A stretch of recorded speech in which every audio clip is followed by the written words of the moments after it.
शुरू। नमस्कार।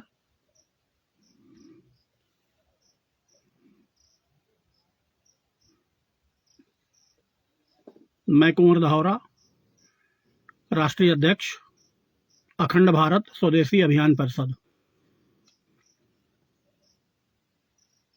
लाइव हूं और आप सभी सम्मानित महानुभावों को सादर प्रणाम करता हूं। कैप्शन में जो सब्जेक्ट दिया है, सपा बसपा भाजपा, सपा बसपा और ओवैसी, इन पे आरोप लगते हैं कि भाजपा की बी टीम। तो भाजपा की बी टीम कौन है? तीनों या कोई नहीं? बहुत ही सेंसिटिव सवाल है और बड़े राष्ट्रीय स्तर पे पूरे देश में ऐसा आरोप प्रत्यारोप लगता रहा है। सच क्या है?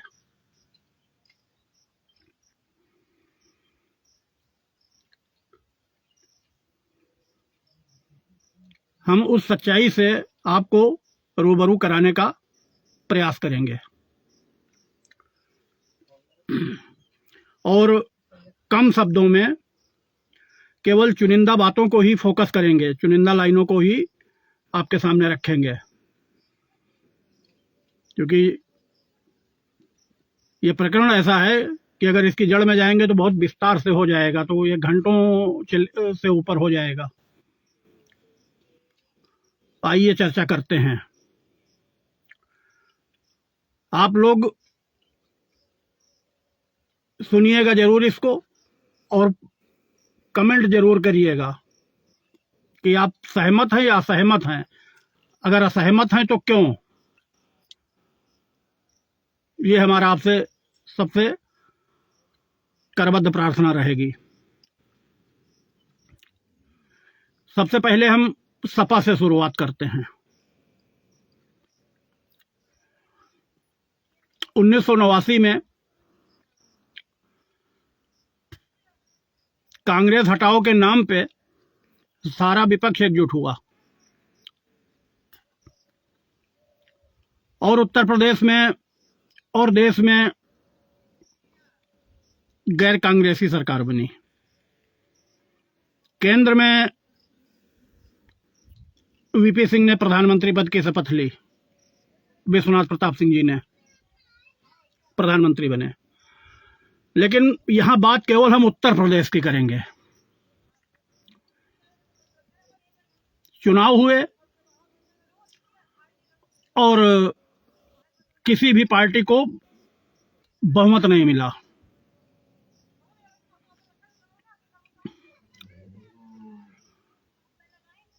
और मुख्यमंत्री के चुनने का, बनाने का, नेता चुनने का जब उत्तर प्रदेश विधानसभा में नंबर आया तो जनता दल की राष्ट्रीय टीम ने यह तय किया कि उत्तर प्रदेश के मुख्यमंत्री अजीत सिंह जी होंगे। चौधरी अजीत सिंह जी, पूर्व प्रधानमंत्री और पूर्व मुख्यमंत्री चौधरी चरण सिंह जी के इकलौते बेटे। घोषणा हो गई, उनको शपथ लेना था। यह तय हुआ कि अजीत सिंह जी मुख्यमंत्री बनेंगे और मुलायम सिंह जी उप मुख्यमंत्री बनेंगे। शपथ की तारीख फिक्स हो गई, लेकिन मुलायम सिंह जी ने बगावत कर दी, क्योंकि बड़े नेता जितने थे वो सब चौधरी अजीत सिंह के पक्ष में थे। कुछ बड़े नेता ऐसे थे जो मुलायम सिंह जी को चाहते थे, लेकिन बाकी सब चौधरी अजीत सिंह के पक्ष में थे। और उस समय बड़ा चेहरा देश की राजनीति का आरिफ मोहम्मद खान साहब बहराइच से सांसद थे, और 89 में भी चुनाव जीत के मंत्री बने थे। वो भी चौधरी अजीत सिंह की पैरवी कर रहे थे कि चौधरी अजीत सिंह ही बने और उन्हीं की घोषणा हुई। मुलायम सिंह जी ने बगावत कर दी और कहा कि ये विधानसभा में नेता जो है पार्टी के, हमारे जो है विधायक, ये तय करेंगे। विधान भवन के सेंट्रल हॉल में चुनाव हुआ और जब चुनाव हुआ तो दोनों की जो संख्या थी समर्थकों की, अजीत सिंह की और मुलायम सिंह की, तो मुलायम सिंह जी को 5 वोट ज्यादा मिले, अजीत सिंह जी को 5 वोट कम मिले।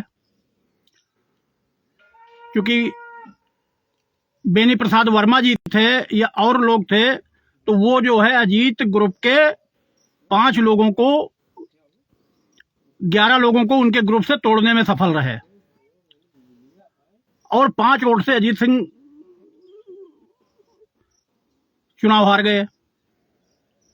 बहुमत 5 वोट ज्यादा पाके मुलायम सिंह जी को मिला और मुलायम सिंह जी ने 1989 में 5 दिसंबर 1989 को केडी सिंह बाबू स्टेडियम में एक पहली बार प्रदेश के इतिहास में खुले मंच पे, खुले मैदान में लाखों प्रदेशवासियों के समक्ष शपथ ग्रहण समारोह हुआ और माननीय मुख्यमंत्री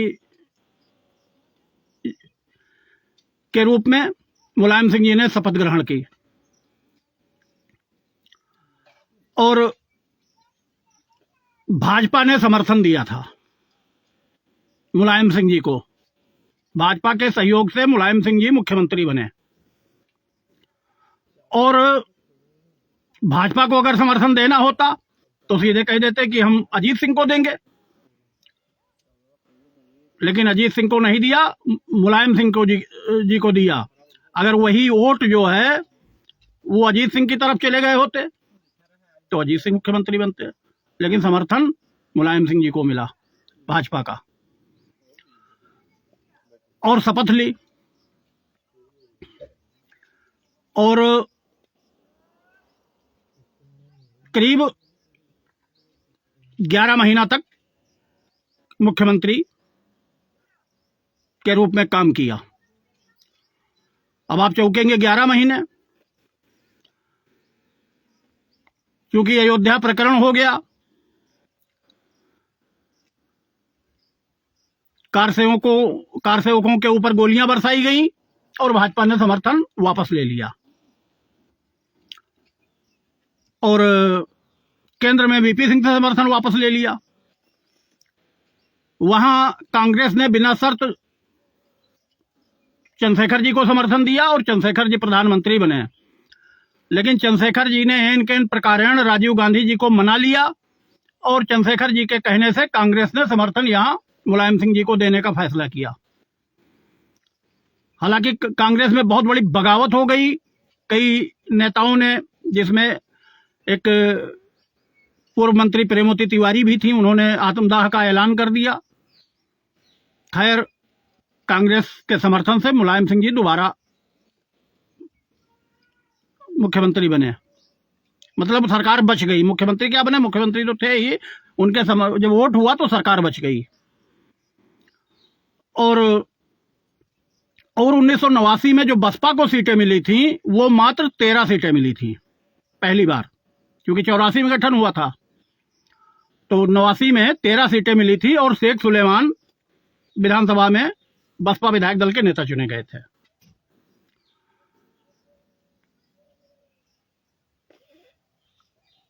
उसके बाद कांग्रेस से उनकी नीतियों पे, उनकी शर्तों पे चलने से इनकार कर दिया चंद्रशेखर जी ने और दबाव बनाया जा रहा था, तो उन्होंने बगैर कोई ऐतराज किए एकदम से इस्तीफा फेंक दिया और लोकसभा का चुनाव कराने का, मध्यावधि चुनाव कराने का ऐलान कर दिया कि जनता के बीच जाने का फैसला कर लिया। उत्तर प्रदेश में भी सरकार गिर गई, यहां भी कांग्रेस का समर्थन खत्म हो गया। अब चुनाव होना था, चुनाव हुआ। जब चुनाव हुआ तो चूंकि कार सेवकों की हत्या हुई थी, जबरदस्त राम लहर चली, तो जब 1991 में दोबारा 1991 में चुनाव हुआ और सरकार भाजपा की बनी, 425 में 206 सीटें भाजपा को मिली, रिकॉर्ड बहुमत मिला, और कल्याण सिंह जी मुख्यमंत्री बन गए। अब चूंकि भाजपा तो पावरफुल थी, खैर उसके बाद 1992 में 6 दिसंबर को कथित बाबरी ढांचा जो स्ट्रक्चर था वो ध्वस्त हो गया। जब ध्वस्त हो गया तो भाजपा की यूपी छोड़िए कई सरकारें बर्खास्त हुई, हिमाचल प्रदेश, राजस्थान, उत्तर प्रदेश, और राष्ट्रपति शासन लागू हो गया। जब राष्ट्रपति शासन लागू हो गया तो ढांचा गिरने के पहले, क्योंकि बड़े स्तर पे सब कुछ तय होता है, तो समाजवादी जनता पार्टी के प्रदेश अध्यक्ष थे मुलायम सिंह जी, चंद्रशेखर जी राष्ट्रीय अध्यक्ष थे। मुलायम सिंह जी अचानक अलग हुए समाजवादी जनता पार्टी से, और 4 अक्टूबर 1992 को उन्होंने समाजवादी पार्टी का गठन कर लिया। और जब चुनाव हुआ 1993 में, तो भाजपा अकेली लड़ी और सपा बसपा का गठबंधन हो गया। और जब गठबंधन हो गया और रिजल्ट आया तो ये चुनाव में ही नारा दिया गया कि मिले मुलायम कांसी राम, हवा में उड़ गए जय श्री राम। जबकि धरातल पे ऐसा नहीं था, केवल दिखने में था, धरातल पे नहीं था। 106 सीटें सपा को मिली और 67 सीटें बसपा को मिली। अन्य पार्टियों, छोटी पार्टियों को सहयोग लेके मुलायम सिंह मुख्यमंत्री बन गए और 1 साल 81 दिन तक मुख्यमंत्री रहे मुलायम सिंह जी 1993 में 95 तक। उसके बाद अगर भाजपा को सरकार बनानी होती तो भाजपा तुरंत का नहीं सोचती है। भाजपा एक ऐसी पार्टी है कि वो तुरंत को नहीं सोचती है कि हमको तुरंत लड्डू मिले, तुरंत मलाई मिले, तुरंत हलवा मिले, तुरंत रबड़ी मिले, वो तुरंत नहीं लेती है। वो 25-50 साल, 100 साल बाद का देखती है कि इसका रिजल्ट क्या होगा, 50 साल, 100 साल बाद क्या होगा। जबकि भाजपा को 177 सीटें मिली थी और सबसे बड़े विधानसभा में दल होने के नाते, विजयी दल होने के नाते भाजपा के ही मुख्यमंत्री को, नेता को शपथ दिलानी पड़ती, लेकिन भाजपा ने अपना किनारा कस लिया। और इनकी कितनी सीटें कम थी? 23 और 13, 36 सीटें। छोटे, जब ये शपथ ले लेते तो छोटे दलों को तो मिला के वैसे ही मुख्यमंत्री रहते, ज्यादा से ज्यादा 36 का समर्थन लेते, 36 को मंत्री बना देते। लेकिन भाजपा ने साइड में रहना बेहतर समझा। वो 25-50 साल बाद का सोचती है, तुरंत लड्डू थोड़े लेती है। तुम 67 सीट बसपा की और 106 सीट मुलायम सिंह जी की, तो 67 और 106 और बाकी छोटे दलों को सरकार। फिर गेस्ट हाउस कांड हुआ और मायावती जी की जान पे बनाई हत्या का प्रयास हुआ। सारे बसपा के विधायकों को पकड़ पकड़ के बकरों जैसे लाद के गाड़ी में भर के ले जाया गया। मैं तो प्रत्यक्षदर्शी रहा हूं, संयोग से मैं वही था, गेस्ट हाउस में ही था, प्रत्यक्षदर्शी हूं। और बड़ी अफरा तफरी का माहौल था, बहुत स्थिति खराब थी। मान्यवर कांसीराम जी ने भाजपा से कहा कि हम बिना शर्त समर्थन देते हैं और कल्याण सिंह जी आप सरकार बनाइए, कल्याण सिंह जी मुख्यमंत्री बने, हमारे 67 विधायक आपके साथ रहेंगे। ये वहां दिल्ली में तय हो गया तुरंत। लेकिन भाजपा ने तुरंत विचार विमर्श किया एक घंटे में, मात्र एक घंटे में, और फैसला किया कि नहीं, हम 177 हैं भले हैं, लेकिन हम जो है पूरे देश में, पूरी दुनिया को ये मैसेज देंगे कि 67 विधायकों वाली एक छोटी सी बसपा पार्टी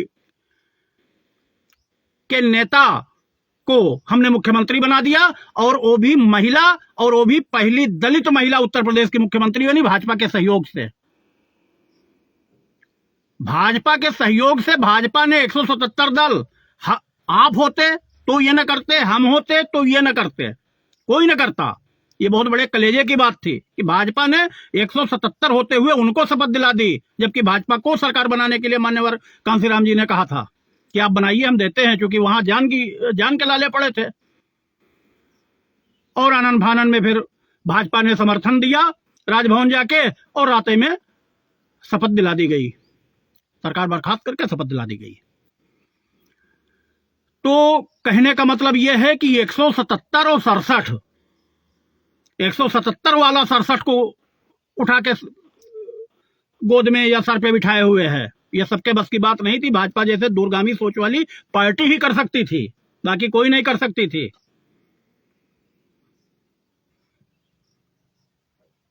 दूसरे के बस की बात नहीं थी, क्योंकि भाजपा ने जो किया, दिमाग लगाया, उस पर हम ज्यादा नहीं जाएंगे। लेकिन उसने जो आज पीडीए की बात करते हैं अखिलेश जी, ये पीडीए भाजपा ने उसी समय कर दिया था। ये बीजेपी की सोच है जो आज ये पीडीए चिल्ला रहे हैं। अगर बीजेपी की सोच ना होती तो वो मुलायम सिंह जी को कभी समर्थन न देती।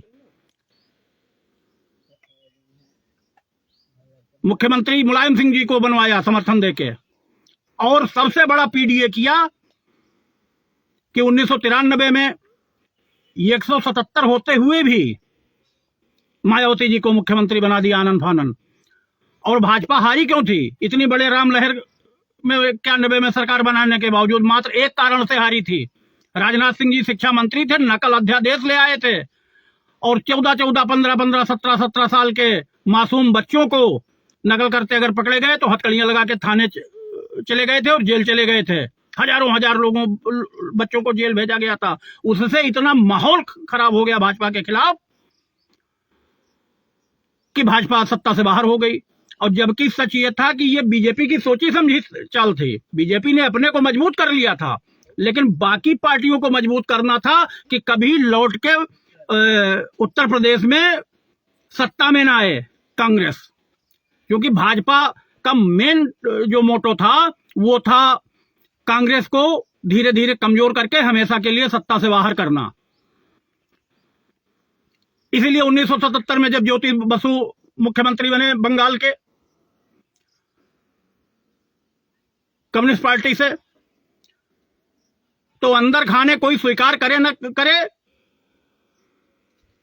संघ पूरा बैकिंग कर रहा था कि कम से कम ये चले, कांग्रेस हाशिए पे रहे। और नतीजा हुआ 34 साल तक सरकार रही। ज्योति बसु 27 साल रहे और बुद्धदेव भट्टाचार्य 7 साल रहे। उसके बाद कांग्रेस से निकली ममता बनर्जी, टीएमसी बनाई निकल के, और उसके बाद वो सरकार में आके सत्तारूढ़ है बंगाल में। तो बीजेपी का तो मतलब जो चाहिए था बीजेपी को वो तो बीजेपी को मिल ही रहा है। कांग्रेस खत्म हो गई, लौट के बंगाल में नहीं आई और न कभी जीवन में आएगी। उत्तर प्रदेश में चली गई कांग्रेस, कभी जीवन में नहीं आएगी। 89 में गई, बाहर है। बंगाल में 77 में गई, बाहर है। ऐसे तमाम प्रदेशों में है। तो बाकी पार्टियां रहे, क्षेत्रीय पार्टियां रहे, भाजपा को कोई दिक्कत नहीं, लेकिन कांग्रेस ना रहे, क्योंकि कांग्रेस ने बिल्कुल सिस्टम खत्म कर दिया। इतना करप्शन का सिस्टम कि कांग्रेस ने केवल राजाओं की जैसी अकबर बादशाह की जैसी सरकार चली कांग्रेस की। सब जो जहां है खा रहा, मस्त है, कोई मतलब नहीं। और जब तक 89 में कांग्रेस रही, बाबा साहब अंबेडकर का कोई नाम लेवा नहीं था, कहीं कोई नाम लेवा नहीं था। 89 में जनता दल की सरकार बनी, 90 में अंबेडकर जी को भारत रत्न दिया गया, आरक्षण लागू हुआ।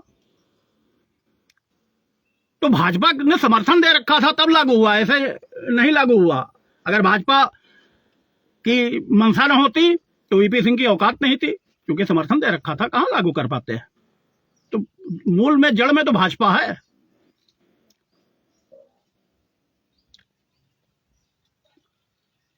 और उसके बाद मायावती जी को 95 के बाद 3 बार मुख्यमंत्री बनाया, 2 बार बनाया, 95 से लेके 3 बार मुख्यमंत्री बनाया अपने समर्थन से।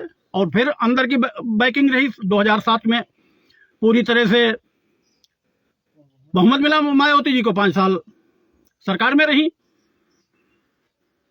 लेकिन 89 में तो मुख्यमंत्री बनाया समर्थन देके, वो तो सभी को पता है। लेकिन 2002 में जब समर्थन देके मायावती जी को मुख्यमंत्री बनाया था, और उसके बाद 2004 में अटल जी प्रधानमंत्री थे, और अटल जी के इशारे पे पूरा तय हो गया भाजपा में, और आनंद फानन शिवपाल जी को लगाया गया मैनेज करने के लिए, और आनंद फानन जो है विधायक मैनेज हो गए, और मायावती जी की सरकार गिरा के और सपा की सरकार बनी, और मुलायम सिंह जी मुख्यमंत्री हो गए। ये भाजपा ने किया। जो मैं बोल रहा हूं, ऐसा नहीं कि केवल हमारा बहराइच में सुना जाएगा, हमारे समकालीन जो लोग हैं, राजनीतिज्ञ हैं, प्रदेश में या दिल्ली में बैठे या पूरे देश में, वो भी सुनेंगे इसको। जो उस समय समकालीन हमारे मित्र थे, तमाम तो अभी मौजूद हैं, सब थोड़ा दुनिया छोड़ गए हैं, बहुत लोगों की मौजूदगी है। सपा में भी तमाम लोग हैं।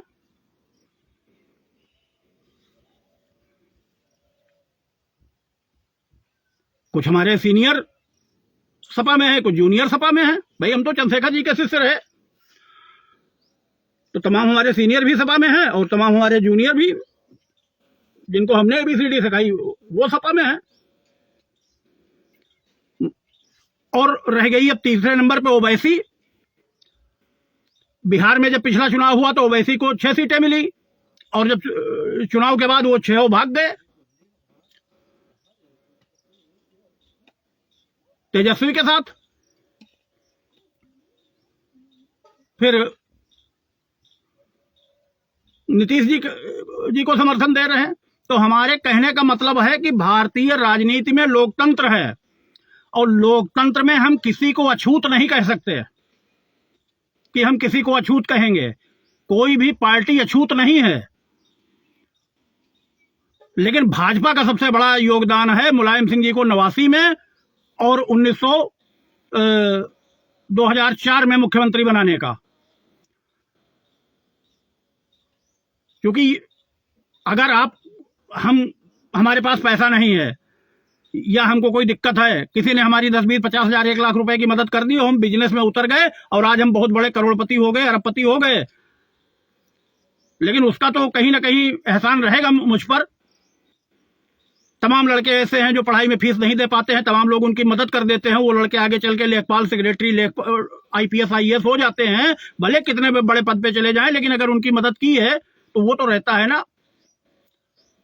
एक वाकया है कि 1967 में चुनाव चल रहा था, मुलायम सिंह जी जसवंत नगर से चुनाव लड़ रहे थे, मात्र सिंगल जीप, पेट्रोलियम जीप हुआ करती थी, और सुबह पेट्रोल पंप पे पहुंच गए और पैसे नहीं थे पेट्रोल भराने के, और पूरे दिन भूखे प्यासे पेट्रोल पंप पे पड़े रहे, कोई जुगाड़े नहीं।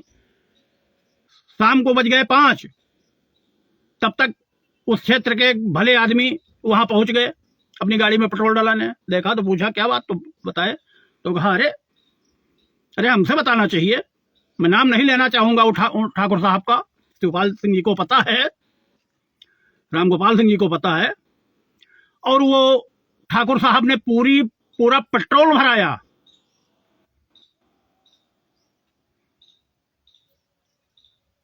और इनको 2000 रुपए मुलायम सिंह जी को दिए और कहा 3000 हम कल भिजवा देंगे आपके पास, बाकी कोई दिक्कत होगी। 5000 की बहुत बड़ी रकम हो गई, और मुलायम सिंह जी चुनाव लड़े, चुनाव जीते। तो कहीं ना कहीं कोई मदद करता है। ऊपर जितना होता है वो सब मैनेज होता है, सब पूरा सिस्टम होता है। और यहाँ कार्यकर्ता जो गांव के हैं, ब्लॉक के हैं, ये लाठी चला लेते हैं, गोली चला लेते हैं, झगड़ा कर लेते हैं, गाली गलौज कर लेते हैं। फेसबुक पे तमाम गाली गलौज होता है। कोई सपा वालों को गरिया रहा है, कोई बसपा वालों को गरिया रहा है, कोई भाजपा को गरिया रहा। यहाँ विचारों की लड़ाई है, गोलियों बंदूक कट्टे की लड़ाई नहीं है, तोप की, केवल विचारों की लड़ाई है। आप किसी को विचारों से अपने जवाब दीजिए, अपनी आइडियोलॉजी से जवाब दीजिए। सबकी अलग अलग आइडियोलॉजी है, अलग अलग विचार हैं। तो भारतीय लोकतंत्र में कोई पार्टी अछूत नहीं है। कब किसको समर्थन से राजनीति कब करवट ले, कब किसके समर्थन से किसको सरकार बनानी पड़े, या कोई किसी के समर्थन से मंत्री बने। मंत्री जब बनाए जाते हैं तो बड़े नेताओं तमाम लोग अड़ जाते हैं, जो पर्दे के पीछे होते हैं वो भी कहते नहीं ये मेरा मंत्री बनेगा। भारतीय जनता पार्टी है जो राजनीति में नहीं है। आरएसएस के लोग, कोई अगर 60 70 80 साल 75 साल 90 साल का बुजुर्ग आरएसएस का अगर अड़ गया कि हमको 2 टिकट विधानसभा चाहिए, 2 टिकट लोकसभा चाहिए, या हमको 1 मंत्री पद चाहिए, तो भाजपा की हैसियत नहीं उसकी बात काट दें। उसको टिकट मिलेगा, विधानसभा का भी मिलेगा, लोकसभा का भी मिलेगा, जो वो चाहेगा। अगर कह दिया कि हम मंत्री बनेंगे, 1 मंत्री हमको चाहिए, तो वो उसका व्यक्ति मंत्री बनाया जाएगा।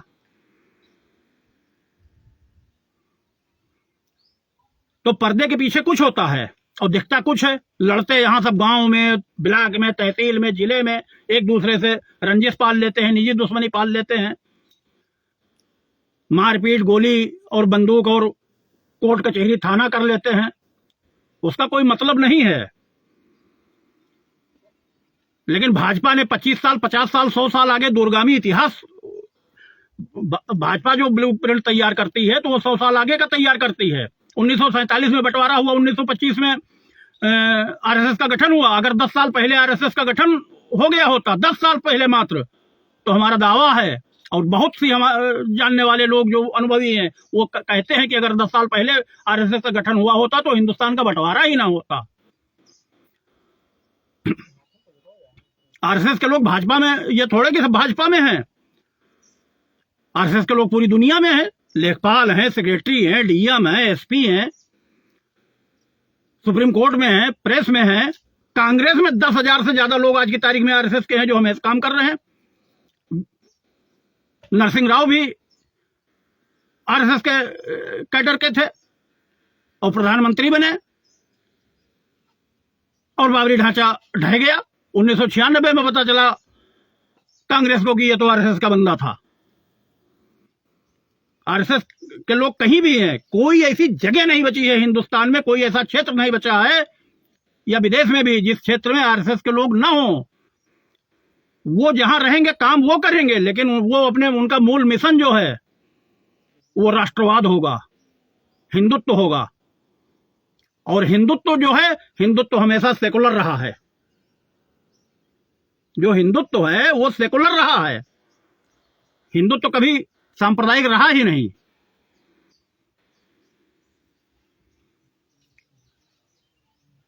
अजीत सिंह 89 में नहीं मुख्यमंत्री बन पाए, लौट के तो नहीं बने।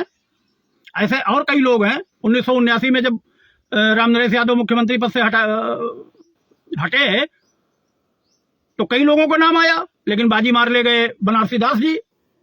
बनारसी दास मुख्यमंत्री बने, जिनके नाम पे बीबीडी है, उनके नाती पोते चला रहे हैं। राजमंगल पांडे मुख्यमंत्री बनते बनते रह गए थे। तो तमाम इतिहास में ऐसे आते हैं कि ऐसा भी हुआ है कि लोग विधानसभा का चुनाव लड़े और पता चला एक चुनाव वो 5,000 से हार गए, अब अगला चुनाव 22,000 पाके मात्र 22,000 पाया। अब अगला जब चुनाव हुआ तो पता चला जो 5,000 से हारे थे, 22,000 वाले ने उनके सम्मान में, समर्थन में वो चुनाव नहीं लड़ा, और नतीजा हुआ 5,000 वाले जीत गए, और जीत गए मंत्री भी बन गए। तमाम समीकरण होते हैं निर्दलीय। अब तो हालांकि कोई निर्दलीय जीत नहीं रहा उत्तर प्रदेश में। राजा भैया जीतते थे, वो भी पार्टी बना लिए, नहीं तो निर्दलीय भी जीतते थे। चाहे कानपुर के महेश त्रिवेदी रहे हों, चाहे तुलसीपुर के रिजवान जहीर, चाहे मुन्नन खां, चाहे निर्दलीय विधायक हुए हों या निर्दलीय सांसद हुए हों। तो कुल मिला के सब समीकरण होते हैं। कहने का हमारा केवल मतलब इतना है कि आप लोग भारत में हैं, लोकतंत्र है भारत का, आप लोग विचारों की राजनीति करिए, लेकिन टकराव की राजनीति ना हो।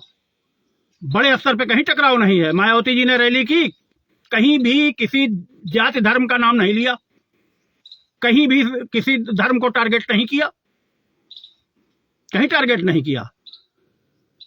दलाई लामा जी हैं, पूरी दुनिया में बौद्ध है, कोई बौद्धिस्ट जो है सनातन को टारगेट नहीं करता। लेकिन आज के जो कुछ पैदा हो गए हैं, इनका केवल एक ही काम है, केवल हिंदू देवी देवताओं को गाली देना। इससे ये अपने को खत्म कर रहे हैं।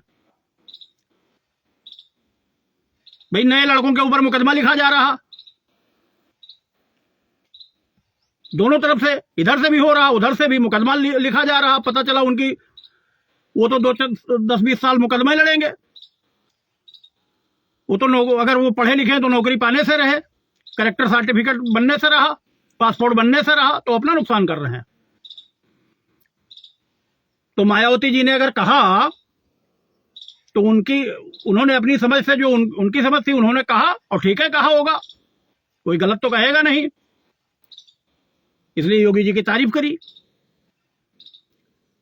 और 1995 में जब गेस्ट हाउस कांड हुआ, कोई कल्पना नहीं कर सकता था कि अभी दोनों कभी एक मंच पे आएंगे। लेकिन 2019 में दोनों एक मंच पे, भाई बहन और बुआ भतीजा एक ही मंच पे। भतीजा और बहुरिया सब पैर छू रहे थे मायावती जी के, तब मायावती जी ठीक थी। संबंध इस तरह होने चाहिए, चाहे संबंध रहे या न रहे, लेकिन कभी एक दूसरे के प्रति गलत शब्दों का इस्तेमाल न होना चाहिए। पता नहीं कल फिर संबंध सामान्य हो जाए, एक दूसरे को एक दूसरे की जरूरत पड़ जाए।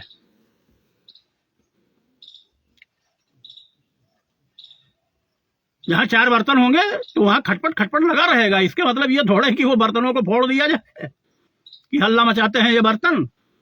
सबकी जरूरत पड़ेगी, चम्मच की भी जरूरत पड़ेगी, बटुला की भी जरूरत पड़ेगी, भगोना की भी जरूरत पड़ेगी, करछुल की भी जरूरत पड़ेगी, सबकी जरूरत पड़ती है। तमाम हमारे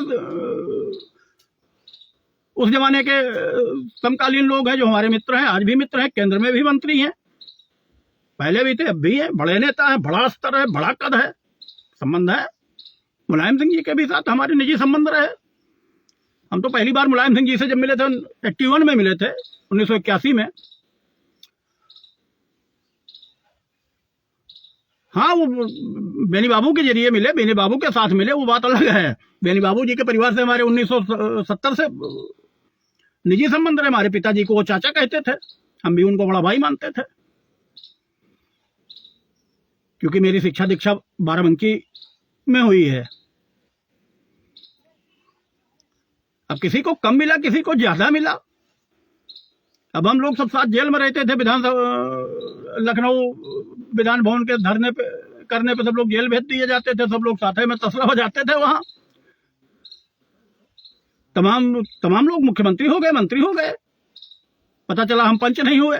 तो मेहनत सब करते हैं, समुद्र में डुबकी सब लगाते हैं, मोती किसी को मिलता है ना। ये नहीं कि मेहनत सब लोग करते हैं। तमाम लोग थे पूरे भाजपा में, लेकिन ताज मोदी जी को लिखा था। ऐसा थोड़ा कि मोदी जी ने मेहनत की, बाकी जितने लोग भाजपा में संघ में जुड़े वो सब मेहनत नहीं कर रहे हैं, झुंझुना बजा रहे हैं, वो भी मेहनत कर रहे हैं। लेकिन किस्मत, कुछ लोग किस्मत लिखा के आते हैं, तो तमाम बहाना मिल जाता है सपोर्ट का। फलाने ने सपोर्ट किया है, उन्होंने सपोर्ट किया, ये किया, वो करते हैं। तो मायावती जी किस्मत लिखा के आई थी, मुलायम सिंह जी किस्मत लिखा के आए थे, और शिवपाल जी ने जितना त्याग किया है वो कोई साधारण त्याग नहीं किया है। भगवान राम के साथ लक्ष्मण जी ने ही किया था। उतना त्याग शिवपाल सिंह जी ने किया है। और भयंकर गरीबी में, बहुत गरीबी से परिवार गुजर रहा था, साइकिल से, पैदल, गांव गांव पर्चा पहुंचाना, पर्चा चपकवाना, लोगों मीटिंग करना, दौरा करना, मैनेज करना। गरीबी की ये स्थिति थी कि बहुत लोगों को न जानकारी होगी। 1977 में जब सहकारिता राज्य मंत्री बने मुलायम सिंह जी पहली बार, तो शिवपाल सिंह यादव जब लखनऊ आए थे गांव से अपने, तो दूसरे का जूता मांग के पहन के आए थे। जानकारी करिएगा कि कुंवर धावरा सही बोल रहा है कि हवा में बक रहा है।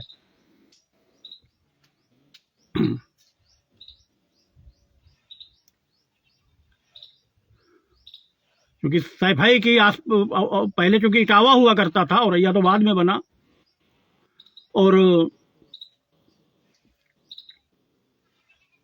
तमाम लोग आना जाना, मिलना जुलना।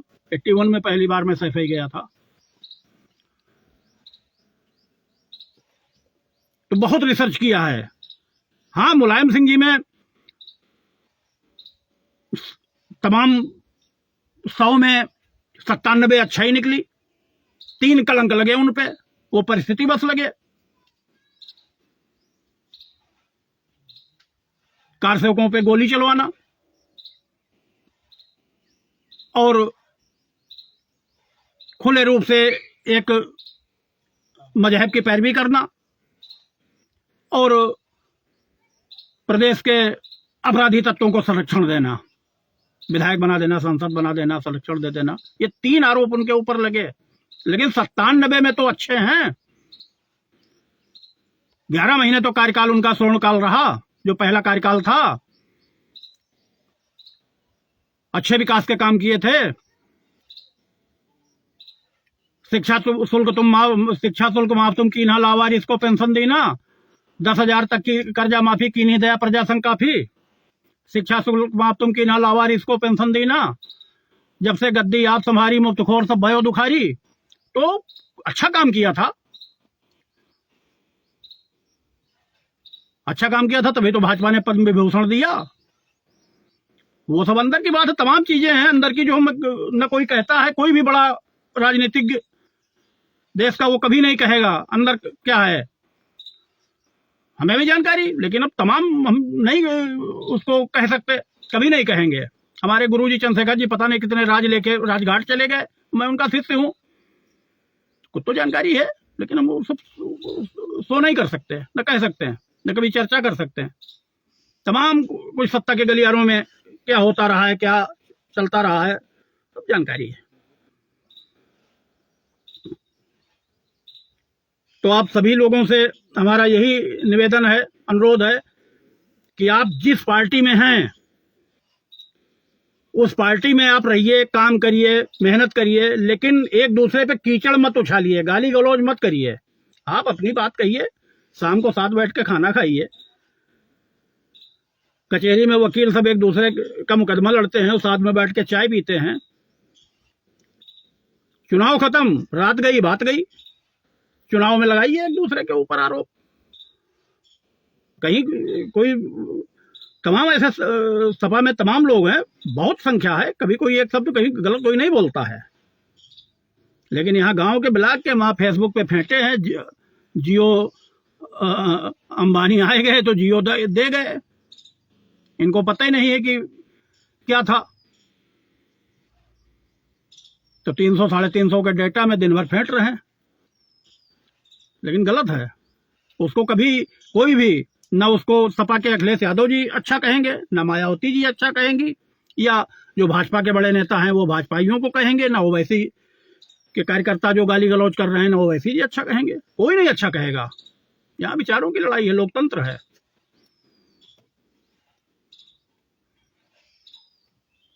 सब अच्छे हैं, सब जो कर रहे हैं देश के लिए कर रहे हैं, प्रदेश के लिए कर रहे हैं, अपने लोगों के लिए कर रहे हैं।